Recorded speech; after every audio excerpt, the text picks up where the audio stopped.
our next guest, so basically, let me just, in case people got on the show earlier, I played, basically, there was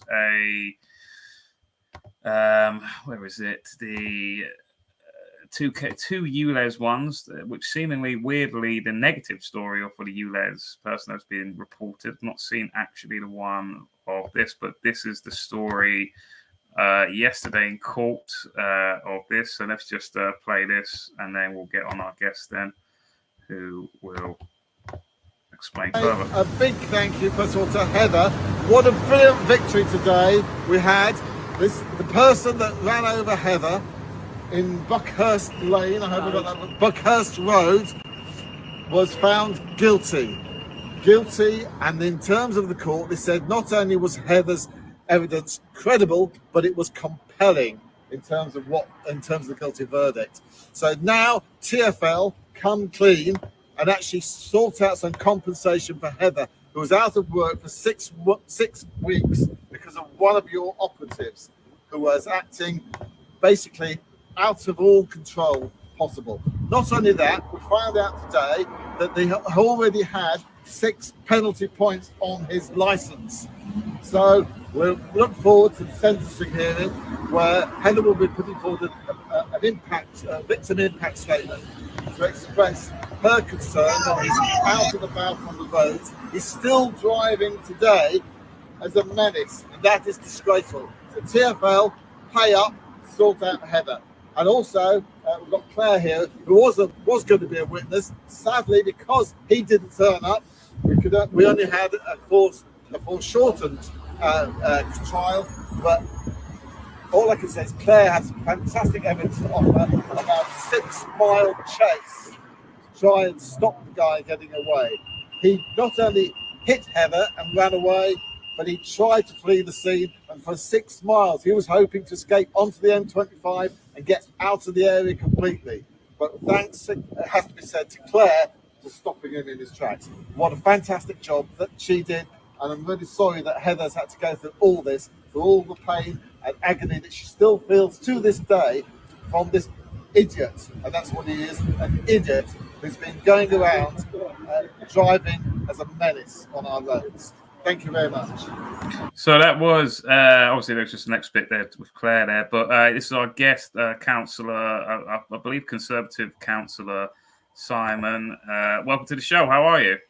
Hi, Sean. I'm good, thank you very much. How are you? Yes, I'm good. I was obviously we've met before. I don't know if you remember me. I've had various ULEZ protests. You've got one of those faces for crime watchers, I say. Yes, exactly. Yes. And As have I, by the way, as have I. But I was just going to say, it's quite strange, really, because I can't find any news stories about this case. But I can find news cases about the other ULEZ-related story about the chap who was basically given a suspended sentence because he was using his flat as a hub, essentially, for what seems like Blade Runner sort of activity, but there's no stories about this. So why is that? What's going on? What's happened? Mainstream media for you, isn't it, really? They are only interested in their narrative, their story, and sadly, for many people, they have to get their news, the real news, through Twitter or through some other online method, because frankly, the mainstream is just such letting people down these days, which is a great shame. It's not through want of trying. I even had the dreaded BBC contact me about it, but they didn't turn up. So, all you can say is not through want of trying on our part to try and get that story out there.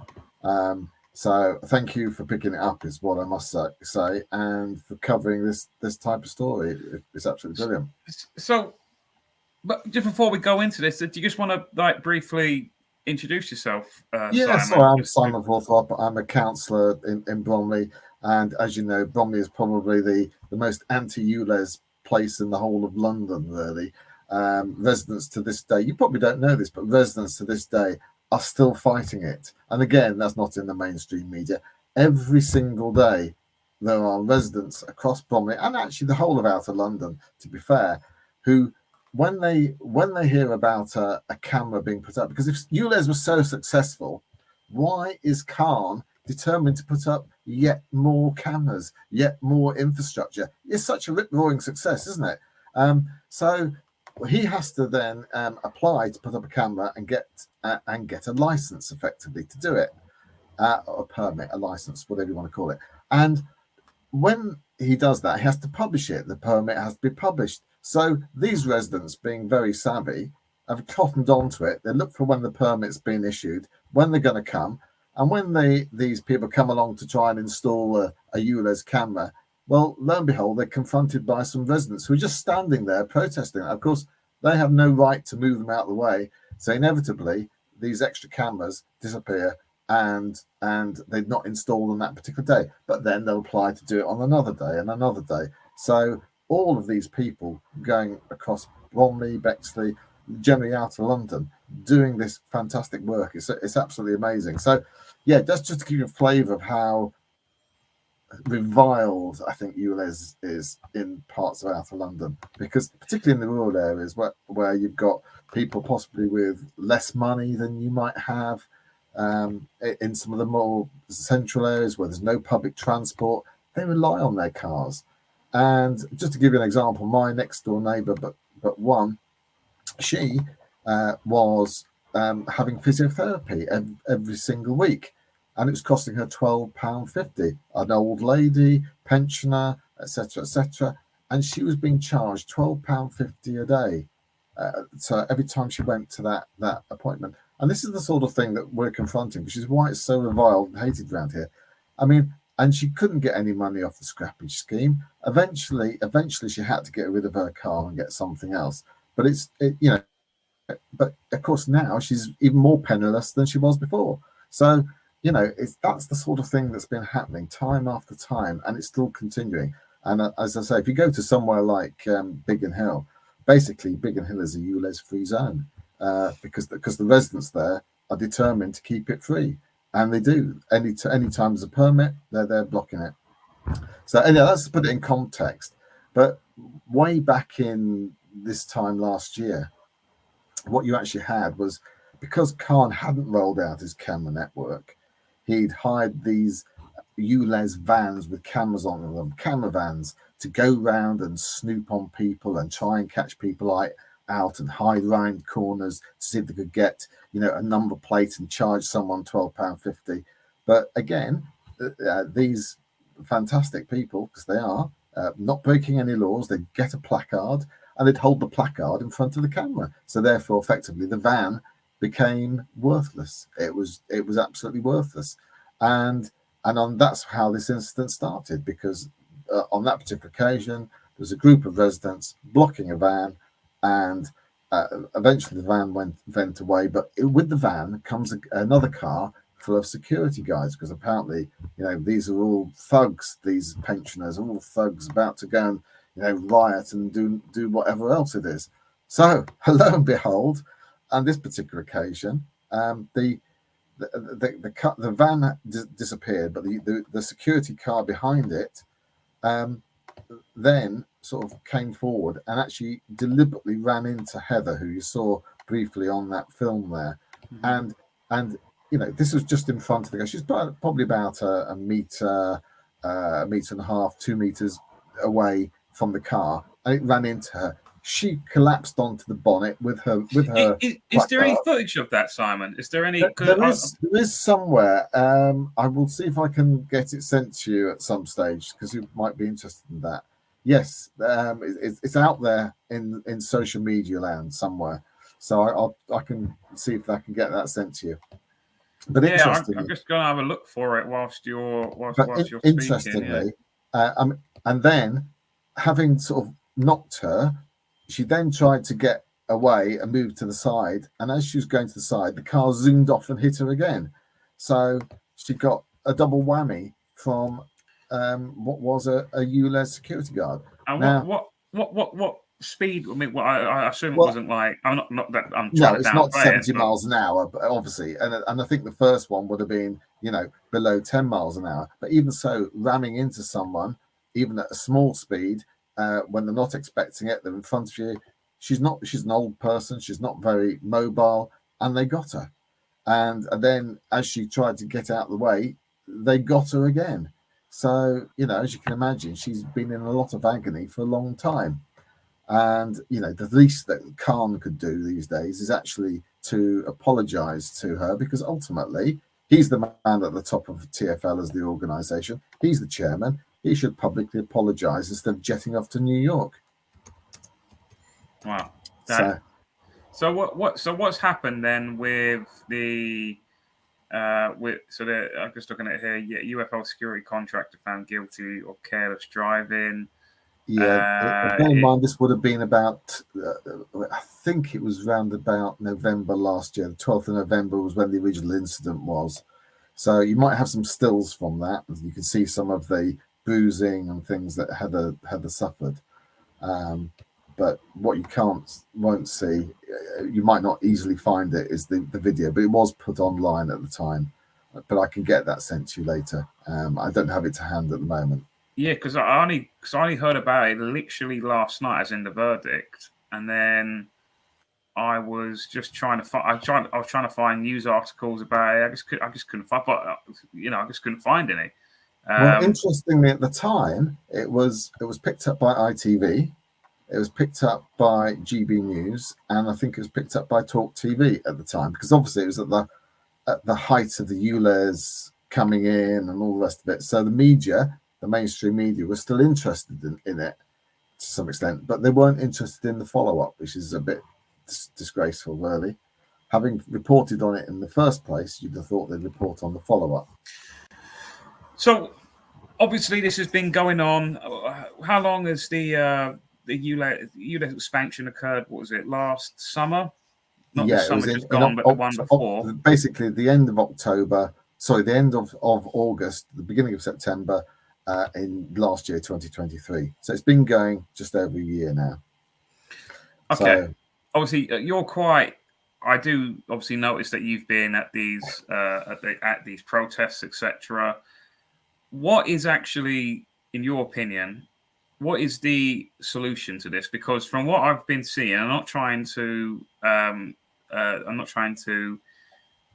upset people. I'm not trying to cause demoralization or anything. But to me, especially as a person who is very much against the ULEZ, because I don't think that, I personally think this isn't really about environmental issues. I don't think it even warrants that. I think ultimately this is just about controlling the populace. I think it's about taking away your motors. I think it's about that the state doesn't like that you can just hop into a car and go anywhere in the country that you want. I think there's very much the whole civil servants, etc., all of the state kind of personnel. They're basically just giant control freaks. They just want to control every aspect of your life. That's exactly right. If I can just interject, cars represent freedom. Simple as that. Yes. They represent personal freedom to go to where you want, when you want, and be yourself. You don't have to rely on anybody else. You don't have to rely on the state. And of course, there are many people who actually expect, the individual to rely on the state. They want you dependent on the state. They want you to be a slave to the state almost. And so it's modern day slavery, actually. In fact, someone should take them to court under the Modern Day Slavery Act, because that's effectively what it is, trying to make the state the master and, the individuals all the slaves. So, and that point might sound a bit radical, but that's how it feels, because the freedoms are taken away bit by bit by bit. And to that extent, I agree with you. It is what's the solution? Ultimately, unless, and I've never advocated this, because I think, people rioting and doing all those sort of things, unless you get, unless you're going to get 10 million people coming out onto the streets to demonstrate, which is more than the Labour Party got votes, then, nothing's going to happen. And even then, it would have to be peaceful, because otherwise what you see in riots and all the other things is people get hurt, businesses get hurt. And that's definitely not the right way to go about changing things. I've always believed in democratic change, but it's not necessarily even about the party sometimes. It's about the individual and what that individual stands for, even within the party political system.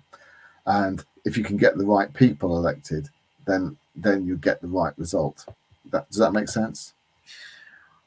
Well, I don't know if you probably heard. So I saw you were in the waiting room. I'm not a big. I personally don't think. Obviously, you will have a different opinion this as being an elected councillor, but I generally don't think that really you can vote your way out of this. I think that personally you do have to take a direct action, and that direct action to me is just simply you don't pay the ULEZ. But there's some people, and I doubt that you're one of them, who think that cutting down cameras is the way, and causing criminal damage, etc., is the way to go. I think that's basically counterproductive. I think that it's actually making things worse. Well, I certainly never supported that course of action, because actually, ultimately, we as taxpayers pay for that equipment. Yeah. And vandalizing, it's a bit like vandalizing your own television or something. You wouldn't do it.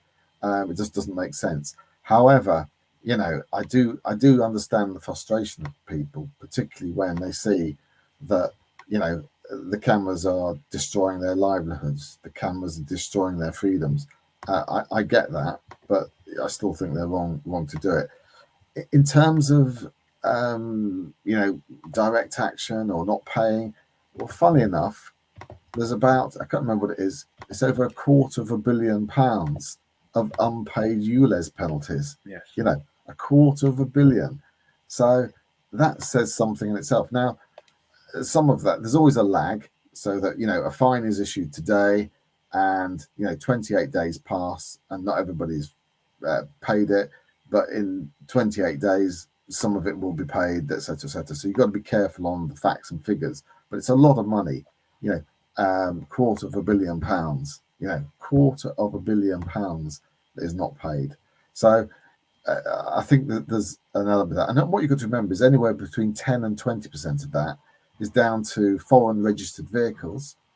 That is cars that are not registered in this country that can get away with it, because you can't chase them. Ultimately, you can send a penalty off to Belgium or France or wherever, but frankly, it's not going to get paid, is it? And what you're going to do? I actually do know. I actually can confirm that, because I went to Canada and I rented out a vehicle, and I got the equivalent of a PCN, whatever it was.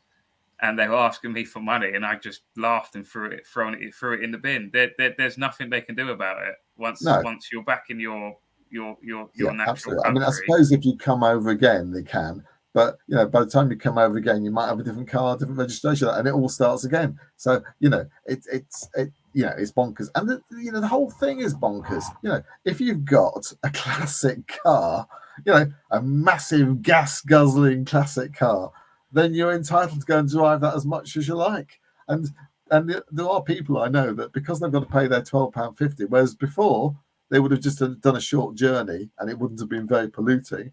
Now they try and do everything in that £12.50 day. So they zoom around doing lots and lots and lots of stuff. And it's so counterproductive.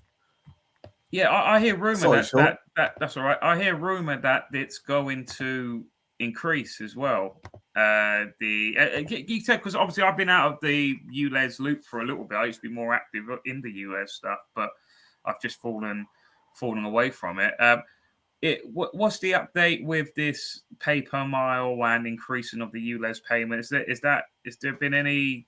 Well, there's nothing to stop him actually. Well, there's nothing to stop him increasing the charges. Oh, I haven't made enough money. Oh, my budget gap is worse, so I'm going to increase the charge from £12.50 to £15. That will be coming at some stage, because he won't be making enough money. Then we're going to get extra cameras. Why is he still putting up all these extra cameras? There's only one answer to that: pay per mile, and that really is a breach of people's freedoms. It's monitoring everywhere you go. Forget the charges, but way back I did a calculation. The average car does about, I can't remember what it was, 2 miles a day that's driving in London. The average car, this is the car, does 2 miles a day or something. That's the average, because people in outer London do far greater mileage. And so to get that it works out at roughly £2 per mile. £2 per mile. And imagine you're doing 10 miles, 20 quid. You know, I mean, it's just mad. Are Absolutely you mad. obviously are you still a Conservative Party councillor? Or are you independent Yeah, absolutely. now? Yes. What, No, I'm so I now obviously I know you're an individual, and that you're not a spokesperson for the party, but you are still a Conservative Party member. Yeah. I was going to ask, is that I have I don't really have any trust in the Conservative Party in terms of actually wanting to. I don't think there is actually any political will from the Conservatives to actually, if, for example, Susan Hall, let's just say in an alternative reality, Susan Hall was elected as the Mayor of London, I generally don't believe that she had any interest of actually doing what she said she'd do. She said, I think the official line of the Conservative Party was, "We will not extend the ULEZ at this time." That was the quote, which meant in my mind that they can just extend that, well, not at this time, but perhaps 2 years, 3 years down the road. No, they can just go, actually, I'll give you Susan Hall's position on that, and it was quite clear. It was she would roll back the extension to Outer London on day one. That was her position, and that remains her position. And that's why in places like Bromley, Bexley, Croydon, Sutton, quite a lot of Havering, you know, her vote, there was a big swing to her in places like that. And people, that was lost up in a lot of other things. And probably the reason she didn't win is more down to the Conservative government at the time than down to her platform, if you like. Most people seem to support her platform, but she didn't cut across. And I can understand. I'm a Conservative Party member, and sometimes trying to defend that Conservative government was just like mission impossible.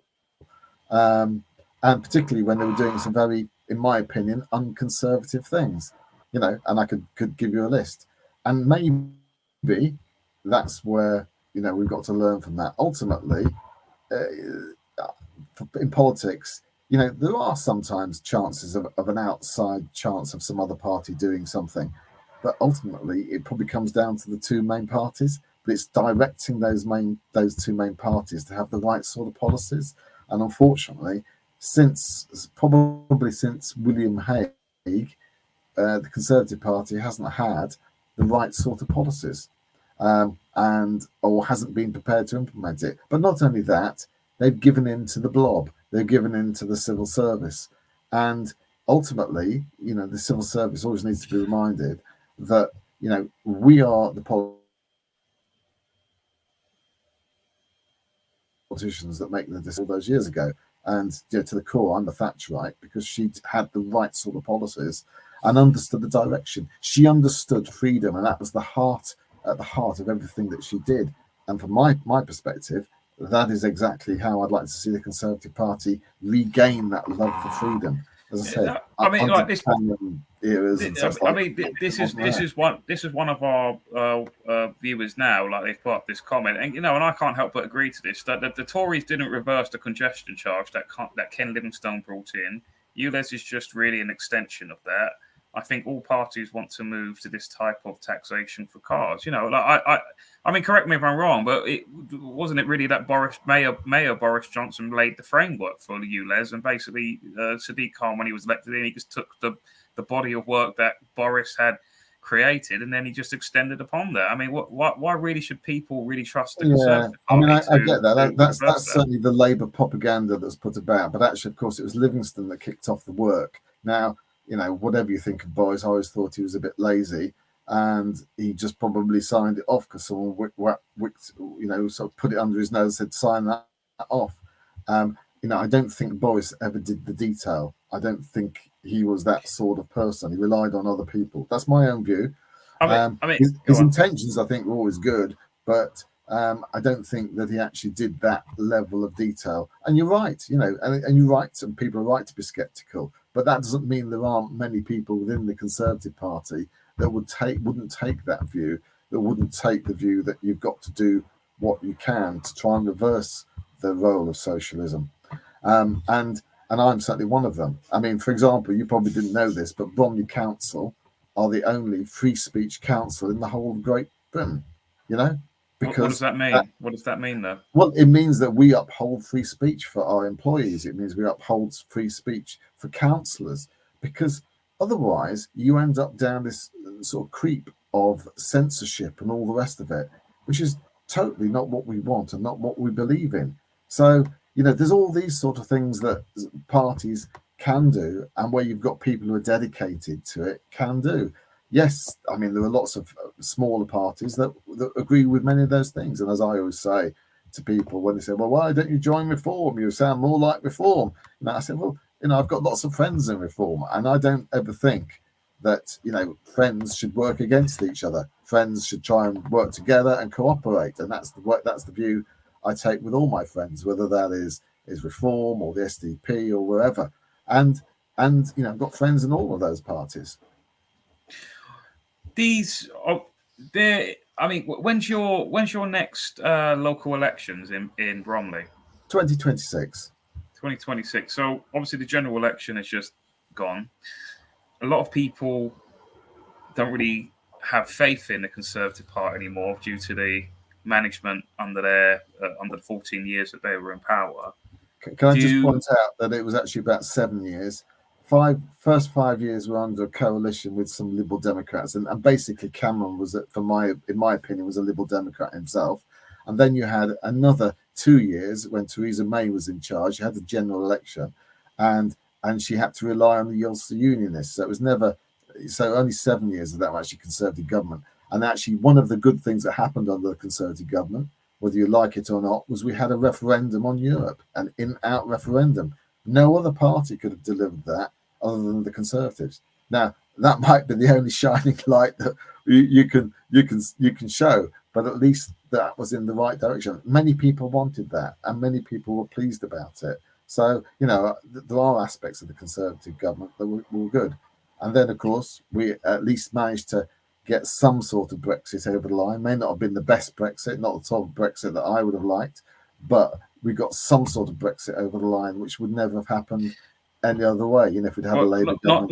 Not that I want to be talking about Brexit because it's sort of going off topic, but I generally don't think that really Brexit was ever achieved. I think that really we're in this limbo where on paper it says that we have left the European Union, but I think in practicality we're still quite deeply entrenched in it still in terms of the rules that have been put. We don't even have, as useless as they were, we don't even have MEPs anymore to even give us to have a voice in the European Parliament. Do you know what I mean? Like we're actually in a worse situation. Not that I'm saying, oh, we need to rejoin the European Union. I'm not saying that, but basically we've been put in this kind of limbo situation where Northern Ireland is still within the European Union. Our fishery we have no control of. We're still paying high taxation towards the European Bank, Central Bank, etc., and various other sort of taxations and payments to the European Union. Like I don't see liberation here. I see servitude, if anything, to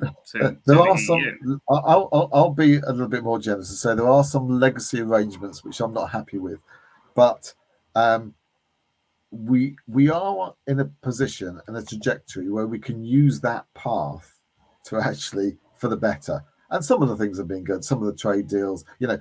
And people always forget that we do more trade without a trade deal with the United States than any other country in the world. Simple as that. That is our number one trading partner. But somehow that people forget that, oh, that's not in the European Union. So how can that possibly be the case? And there's a whole range of things. But anyhow, so I'm not necessarily, I'm an optimist, Sean, in terms of the things that we can achieve.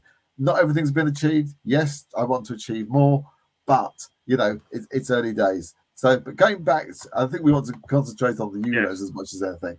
The answer is, you know, to my mind, is you need a party you can believe in. And I get it. For example, you know, Howard Cox, a good friend of mine, stood for reform, said he's going to scrap all the cameras, roll back ULEZ all the way on day one. I get that. But sometimes politics is the art of the possible.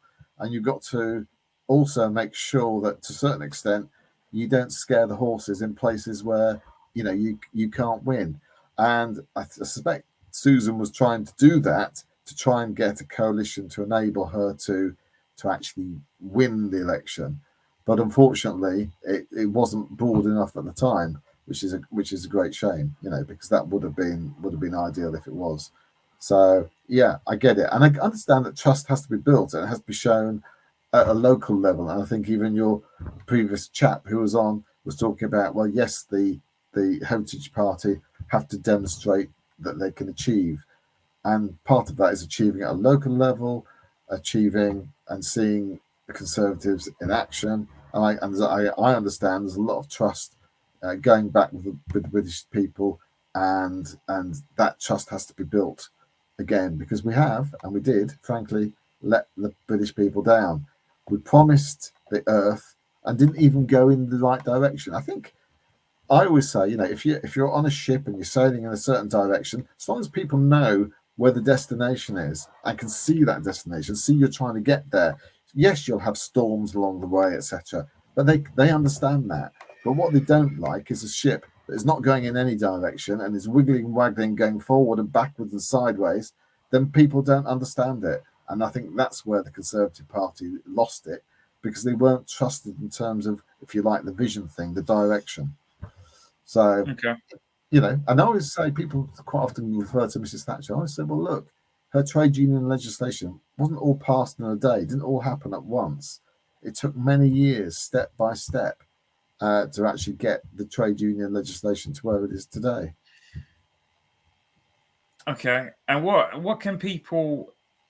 I mean, what's the future for two things? One, in a sort of more micro level, where do you see the ULEZ, or what in terms of the campaigning and stuff? What do you see going with that? And two, what is in terms of on a national level?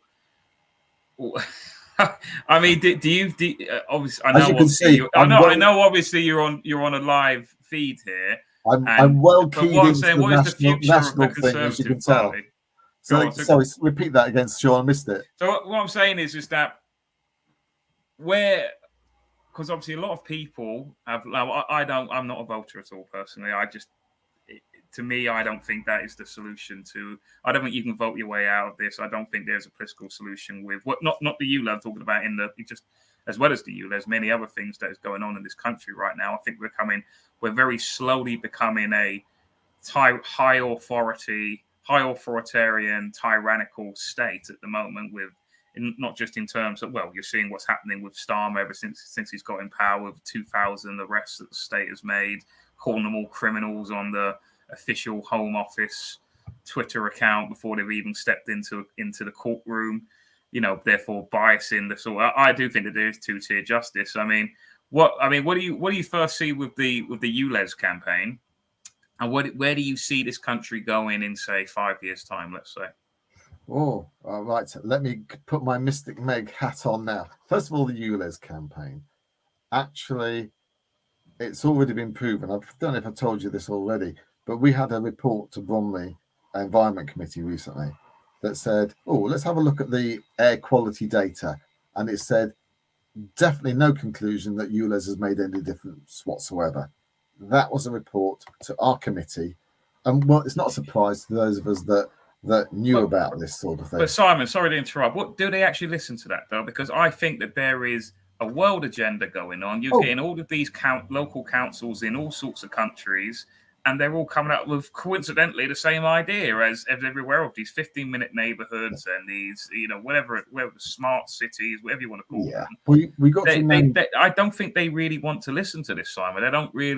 They've got this agenda. They want to put this in full force, and they're not interested in what reports are being given. I mean, anyone can pay any scientist to write any kind of report as long as the money's good. They can just incentivize them to say whatever, can't they? So what makes you think that those reports are actually going to do anything? I don't disagree with that. I mean, our report, was written independently, so you could say that, but we were also a little more on the ball to make sure that things are reported fairly. So there is that element to it, and that's the thing that local people can do. Going back to it, in terms of the future, I think everything has to be reviewed. And I hope that any future candidate for mayor will say, look, actually, I can't say what's going to happen because, frankly, the ULEZ was only introduced for money, and if you can show that it's actually not valid, it's not really financially viable, then you might want to get rid of it all. And also, if it's done its job as Mr. Khan claims it has, then why do we need it? Simple as that, you know. You see, I don't think, Simon, that it really is for money. I think if it does make a bit of money, then fine. But I think ultimately that it's, like I said earlier, it's really about control. I don't think they really care about how much money it costs, because at the end of the day, they can just raise taxes, or even more simpler, they can just print money, which we saw during the whole COVID era, where they printed billions and billions and billions of pounds. And this is the real reason why things are going up. You know, costs of services, costs of products are going up. It's because we're at least £3 trillion in debt now that they're willing to tell us about. That's not even including the pensions. So all the stuff off the books, So that's what I mean. They have an unlimited printing machine, you know, this counterfeiting of money that we call, what is it? Quantitative easing. Well, I generally don't think they care about whether it makes money or not. I think ultimately, again, it's as conspiratorial as this may sound to you. I think it is generally about controlling the masses, controlling people. So Well, if you produce this report and say, "Oh, it isn't financially, you know, viable," it's just they don't care. Like, ultimately, I think it's just. But I think the person in charge can ultimately care and change that. And as I said, politics is the art of the possible, and you've got to say to people, no, actually, everything's up for review if you're doing it, because some of these things, you know, low traffic neighbourhoods, etc., they actually cause just as many problems as they might theoretically solve.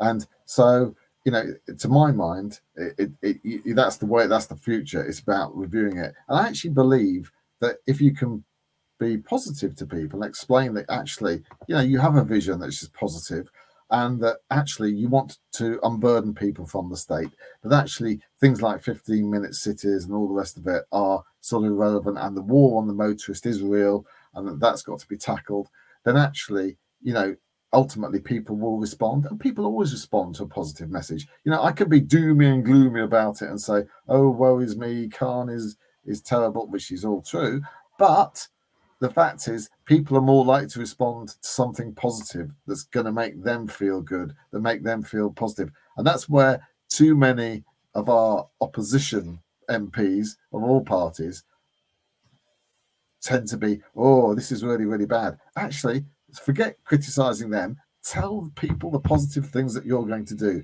And that way, people will respond. That's my view. I think, you know, and I would encourage people to do that. But we can only do it through democratic change. Otherwise, as you say, these things become entrenched. The longer they're there, the more entrenched they become, the worse it is for people. You then not only get the police and everybody enforcing fines and bailiffs and all the rest of it, and court orders and etc., and it just escalates and escalates. So that, as I said to you earlier, the state is in control of everything. It's all about the state enslaving you, which to my mind, yes, it is. But I won't keep you too long, because I know obviously it's getting a bit late. But no, I'm fine. I'll chat all night if you want. With this, the reason why I say I don't want you to vote your way out of this, I'm not saying that as a sort of pessimistic, we're all doomed, right? What I mean by that is I think there are other options, right? And I think for one, so for example, the example I would use is that the poll tax, right? Obviously, I know it morphed eventually into the council tax, but before that existed, the poll tax was there. And many people were to think, if they were to look at history, they would go, oh, what brought down the poll tax was the poll tax riots. And it's not. That actually isn't the case. The reason why the poll tax ultimately collapsed is because no one paid it. That's it. That's why it collapsed. It eventually turned into the council tax, but that was through people getting tricked as well, and, you know, thinking that was actually a fairer system then. Well, I don't think it was. I actually think, personally, I think the poll tax is actually a more fairer system than what we have now, but that's neither here nor there for the time being. It was, and I was of the view of that at the time, because ultimately, you know, if there's 4 adults in a house using council services, why should they not pay more than where there's 1 person in a household? You know, at the moment, it's based on a ridiculous thing that, you know, no matter how many people you have in a house, you all pay the same. So there's a bit of inequality, if you like, in that anyhow.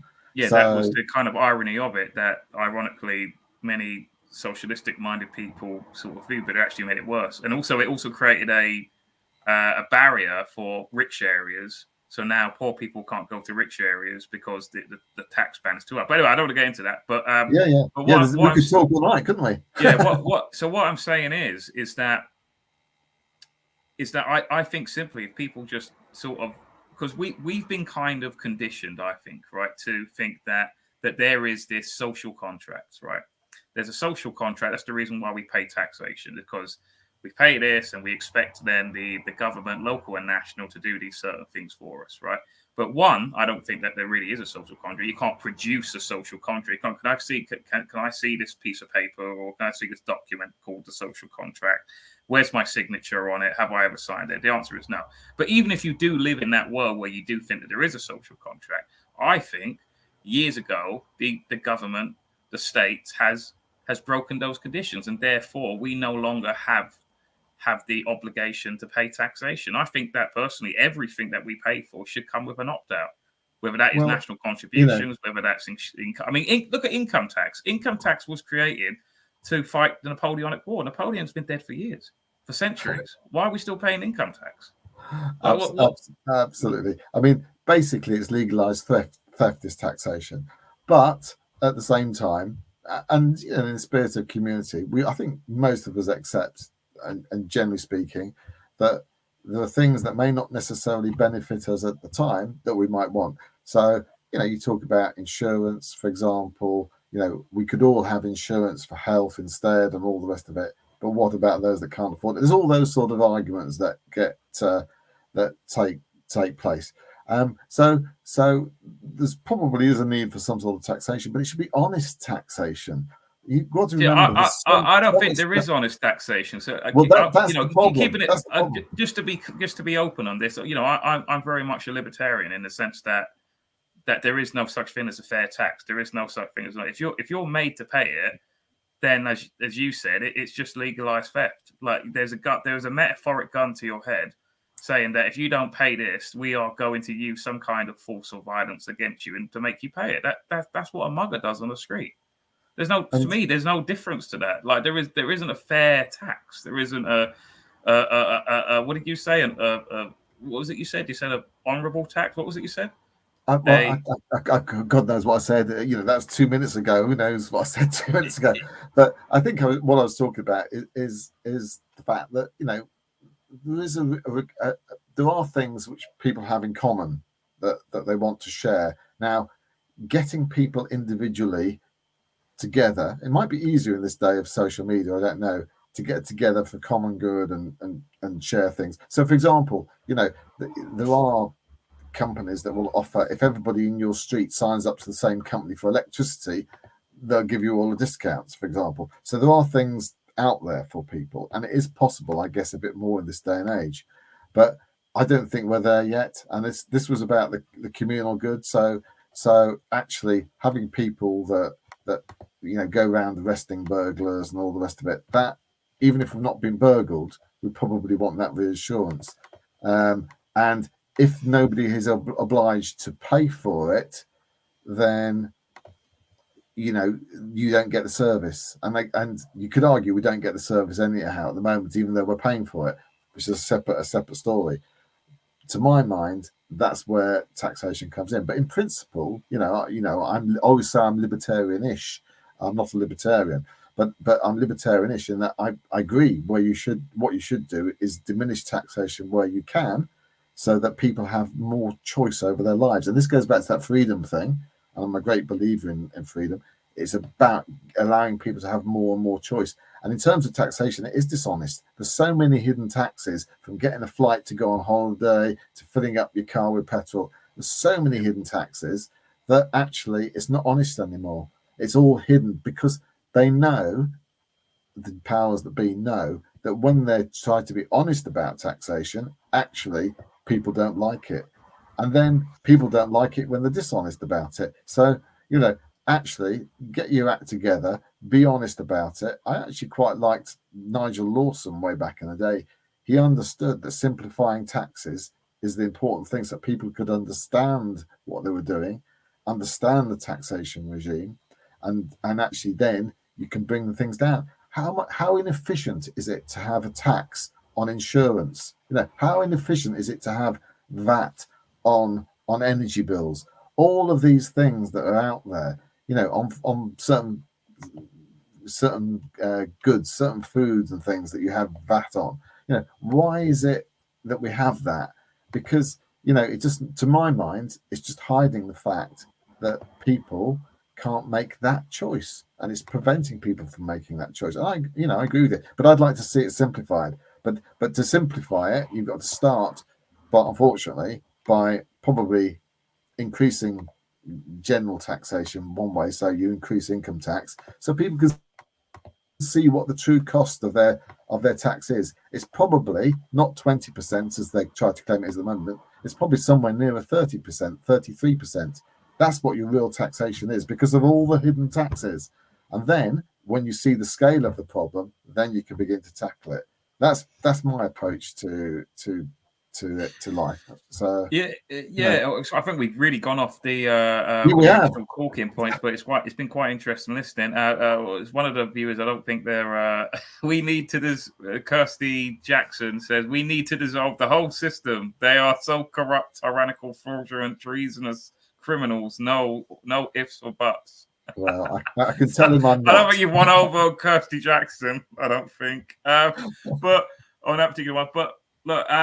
Is there any, because obviously it's getting on late, is there any sort of final words you want to say, Simon? You've been quite a good sport. Anything you want to say to the people to give them some words of encouragement, whether that be on ULEZ or nationwide with the Starmer regime? My final word is be positive. Look for positive ways to improve things.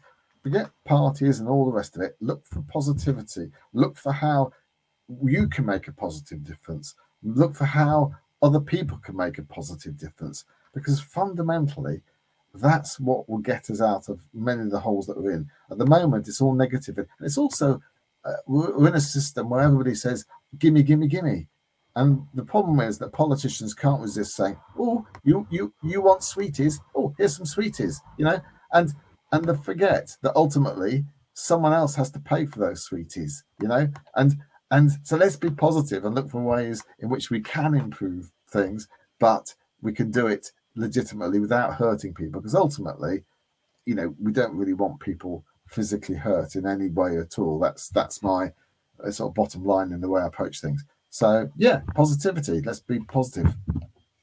Okay, Simon. Well, thank you for coming on UNN and discussing some of those things, and we're pontificating about pointless subjects, possibly. Who knows? But we'll leave it at that anyway. But thank you for coming on, mate. Thank you for giving an update on Heather Watts and her situation as well. Because obviously I was just trying. There probably is stories out there, but perhaps I'm typing in ULEZ, whatever, blah blah blah, and it's just coming up with all sorts of stories. It's lost in the chaos of it. Yes, you can. Yeah, I mean, no obligation. I'm just but let me know. But more importantly, there's another ULEZ case coming up at Westminster in November, and this is the Tooting. The Tooting 5 now down to the Tooting 4, which I think you've heard about as well. So yes, I've heard about that. And again, I'm the spokesman for those folk as well. So happy to give you an update on that one when it comes. Yes, do come on again. What is? Can you give us just a brief synopsis on it though? And when the court case is? I can't remember the date. I'd have to go and look it up because my diary gets busy and I have to look it up. But essentially, a whole bunch of people were down in Tooting, and they were protesting against the ULEZ expansion. It was during the run-up to May election, so it was in April, and they were protesting, and then the police materialised and arrested 5 people originally.